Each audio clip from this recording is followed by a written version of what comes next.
Hello everyone, Namaste, Ram Ram and Jai Hind. Welcome back to Serene Pachala. Do you think you need to know more words? Or does lack of vocabulary bring your confidence down? Then this video is for you. Stick around to learn 10 of the most important words and phrases useful in English.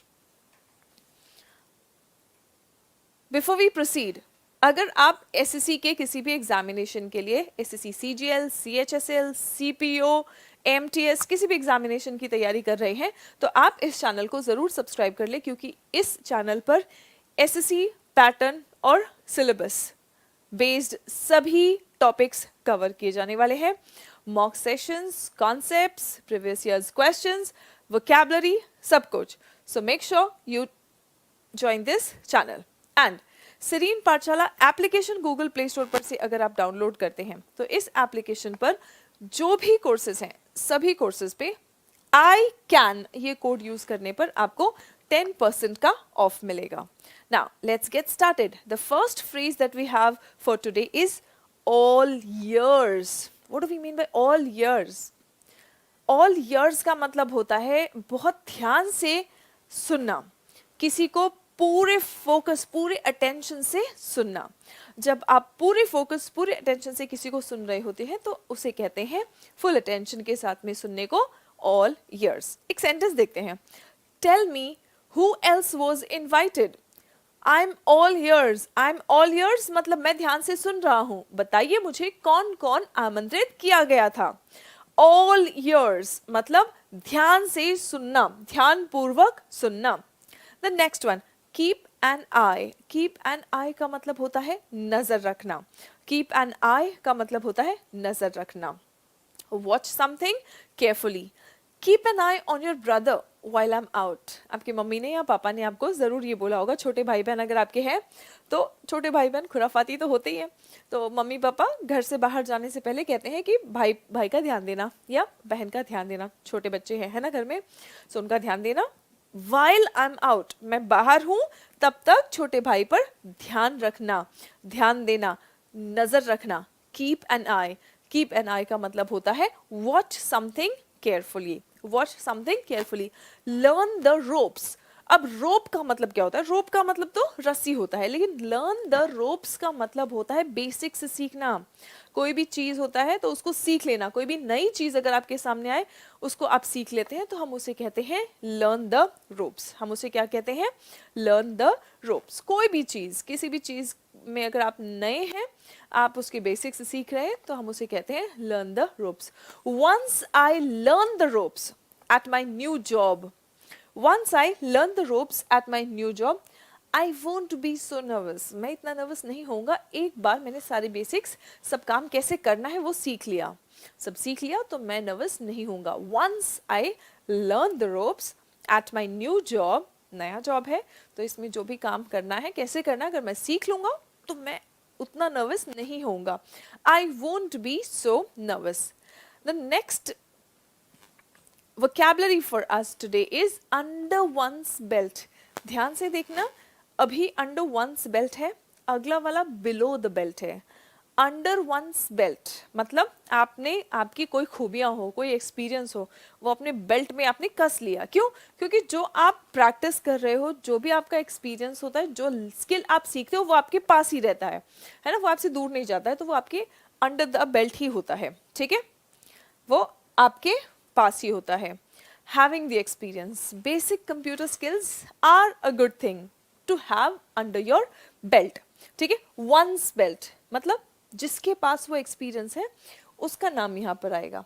मान लीजिए आपके पास experience है तो मैंने कहा under your belt. मेरे पास experience है तो मैं कहूँगी अंडर माई बेल्ट. कोई थर्ड पर्सन के पास एक्सपीरियंस है तो मैं कहूँगी under his belt. He has basic computer skills under his belt मतलब उसके पास बेसिक कंप्यूटर स्किल्स का एक्सपीरियंस है. ठीक है, then you have below the belt. ठीक है, बिलो द बेल्ट आप देखेंगे बहुत क्लोज है ये मीनिंग्स, तो आपको कंफ्यूज नहीं होना है. और ये आपके प्रीवियस ईयर्स में एग्जाम्स में भी आया हुआ है, तो बहुत ध्यानपूर्वक इसको सीखें.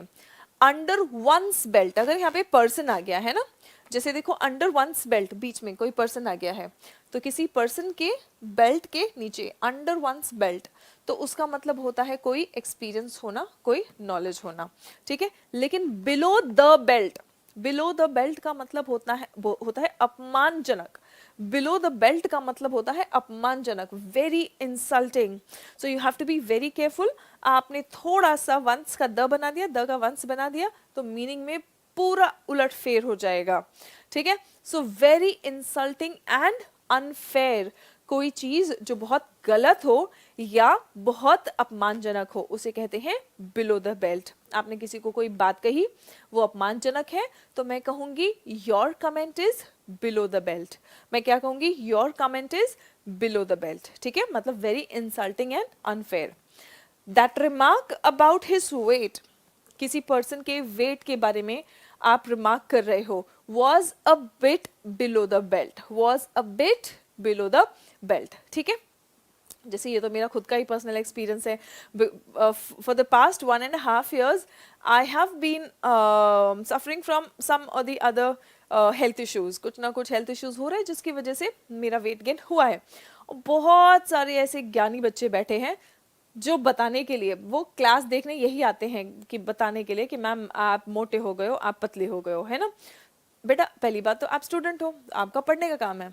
आप मैरिड हो या नहीं, आप मोटे हो रहे हो या नहीं, है ना, आपके बाल झड़ रहे हैं कि नहीं झड़ रहे हैं, बाल सफ़ेद हो रहे हैं कि नहीं, ये सब देखने का काम नहीं होता है, ठीक है। बच्चे का काम होता है पढ़ना। तो इसका मतलब आप अगर ये कमेंट्स कर रहे हैं, that is insulting, that is very rude also. First of all ये दिखाता है कि आपके अंदर मैनर्स है ही नहीं, ठीक है। मैम अंधी है, मैम को नहीं पता, और for that matter anyone, okay. So these things are first of all very rude, you don't even know what the reason is. So if it is rude, if it is insulting, then you will say कि ये remark, ये comment क्या होता है? below the belt, ठीक है। ये क्या हो जाता है? below the belt. Now the next word is accolade. accolade का मतलब क्या होता है? accolade का मतलब कोई सम्मान या इनाम, ठीक है, जो आपकी प्रशंसा में, और आपने मान लो कुछ अच्छा किया, जैसे हम अवार्ड देते हैं, ट्रॉफीज देते हैं ना, तो वो क्या है? वो एक एक्कोलेड ही है, ठीक है। ये मार्क ऑफ एक्नॉलेजमेंट होता है, एक्नॉलेज किया जा रहा है कि आप विजेता हैं, आप विजेता है, इस चीज को माना जा रहा है और सम्मान दिया जा रहा है, एक्नॉलेज किया जा रहा है। So the trophy will be an accolade, the trophy will be an accolade. Trophy हो गया, मेडल हो गया, सर्टिफिकेट हो गया, ये सब क्या है? एक्कोलेड है। The Nobel Prize has become the ultimate accolade in the sciences. Science में जो भी नई नई खोज या अच्छी बड़ी डिस्कवरी, इन्वेंशन कुछ भी हो रहा है, तो उसके लिए Nobel prize has become the ultimate accolade. Ultimate मतलब आखिरकार, अगर नोबेल प्राइज मिल गया, then you go down in the books of history, right. The next word is upheaval. Upheaval का मतलब होता है पूरा उल्टा पुल्टा हो जाना, उलट फेर हो जाना, पूरा उल्टा पुल्टा हो जाना, बहुत ज्यादा चेंज आ जाना, अ वायलेंट एंड सडन चेंज। मान लो आपका प्लान है किसी के साथ में मूवी पर जाने का, अपने फ्रेंड्स के साथ में कहीं घूमने जाने का, और हो गई मूसलाधार बारिश अगर हो जाती है, तो क्या होगा? Plan flop, change. तो इसे हम क्या कहेंगे? अपहीवल। आपका प्लान में अपहीवल आ गया, वायलेंट और सडन चेंज आ गया, ठीक है। So that's called upheaval. Let's have a look at a sentence with this word, the loss of his high paying job. Loss मतलब वो चला गया, ठीक है। क्या? हाई पेइंग जॉब, बहुत अच्छा खासा पैसा देने वाला जॉब था।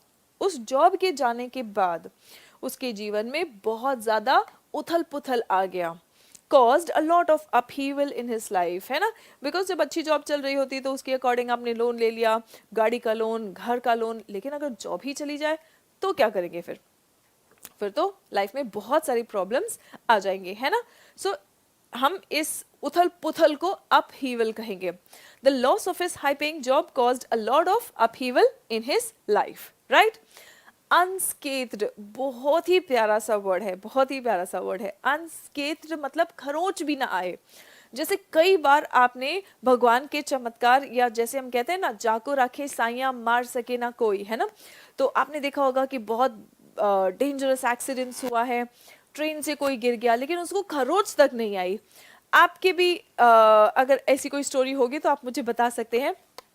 हमारे साथ ऐसा हुआ था कि मेरी सिस्टर, मेरे भांजे को, छोटा सा था वो, मुश्किल से मुझे लग रहा है 1 साल का भी नहीं रहा होगा, उसको लेके दीदी बाइक से जा रही थी, है ना, और अचानक उनकी आंख लग गई एंड मतलब वो भी गिरी और बच्चा भी हाथ से गिरा। एंड यू वोंट बिलीव, मेरे भांजे को एक खरोच तक नहीं आई थी। दीदी को थोड़ी बहुत खरोच लगी, लेकिन भांजे को खरोच तक नहीं आई। तो खरोच तक ना आना, उसको कहते हैं अनस्केथ्ड। आपने भी, मैं पक्का ज़रूर ऐसा कुछ किसी ना किसी का स्टोरी या तो न्यूज़ में या तो आसपास ज़रूर सुना होगा, है ना। सो उसको हम क्या कहते हैं, अनस्केथ्ड, विदाउट इंजरीज और डैमेज बीइंग कॉज्ड। आप देख सकते हैं यहाँ पे एक छोटा सा एक्सीडेंट हुआ है, छोटा है या बड़ा है भगवान जाने, ये तो यही भाई सब जानते हैं, लेकिन ये इनको खरोच तक नहीं आई और ये बिल्कुल सेफली बिना किसी इंजरी और डैमेज के बाहर आ जा रहे हैं, है ना। ही एस्केप्ड अनस्केथ्ड, वो बच गए, कैसे, बिना किसी खरोच के, बिना किसी डैमेज या नुकसान के। He escaped unscathed from the accident, from the accident, right. Now the next word is acknowledge. Acknowledge का मतलब क्या होता है? एक्नॉलेज का मतलब होता है स्वीकार करना, ठीक है, स्वीकार करना। आप अपनी गलती स्वीकार कर रहे हैं, ठीक है, या फिर आप किसी ने कुछ अच्छा किया हो उसको भी स्वीकार कर रहे हैं, राइट। जैसे आप देख सकते हैं, ये लड़की मुस्कुरा रही है, बाकी सब उसको बोल रहे हैं यस वेल डन। तो हम इसको क्या कर रहे हैं, इसने जो कुछ भी काम किया है हम उसको स्वीकार कर रहे हैं, एडमिट कर रहे हैं, एक्सेप्ट कर रहे हैं, एक्नॉलेज कर रहे हैं, रिकग्नाइज कर रहे हैं, पहचान दे रहे हैं, ठीक है। इसीलिए आपको एक्नॉलेजमेंट सर्टिफिकेट मिलता है, राइट। एक्नॉलेज का मतलब होता है स्वीकार करना, मान देना, सम्मान देना। They acknowledged that the decision was a mistake. उन्होंने स्वीकार किया कि वो डिसीजन, वो फैसला एक गलती थी। किसी भी चीज़ को एक्सेप्ट करना, स्वीकार करना, एडमिट करना, ठीक है, या फिर किसी और को, किसी ने कुछ अच्छा काम किया है तो आप उसको मान दे रहे हैं, आप उसको मान रहे हैं, तो हम उसको एक्नॉलेज कहेंगे, हम उसको एक्नॉलेज कहेंगे। ना द नेक्स्ट वर्ड कैप्टिवेट, इसका मीनिंग आप अभी बहुत अच्छे से समझ जाएंगे, ठीक है। नोरा फतेही, आप में से कितने लोगों की फेवरेट है आप मुझे बता सकते हैं कमेंट सेक्शन में। नोरा फतेही सुंदर, अब या नोरा फतेही या कोई भी और आपकी फेवरेट एक्ट्रेस हो या मे बी एक्टर हो, आप उसको देखते हैं, देखते ही रह जाते हैं उसकी खूबसूरती देख के, है ना। सो उसी को कहते हैं कैप्टिवेट हो जाना, मंत्रमुग्ध हो जाना, to hold the attention of someone. Now here Nora Fatehi is holding your attention, मतलब आप इसी को देखते ही रह गए, तो आप क्या हो गए, आप कैप्टिवेट हो गए, ठीक है। इसीलिए अगर कोई भी सुंदर दृश्य होता है, आप कहीं घूमने गए हैं, पहाड़ है, नदियां हैं, ओशंस है, किसी भी चीज़ को अगर आप देखते रह गए, है ना, तो I was captivated by the beauty of nature, आप ये भी कह सकते हैं।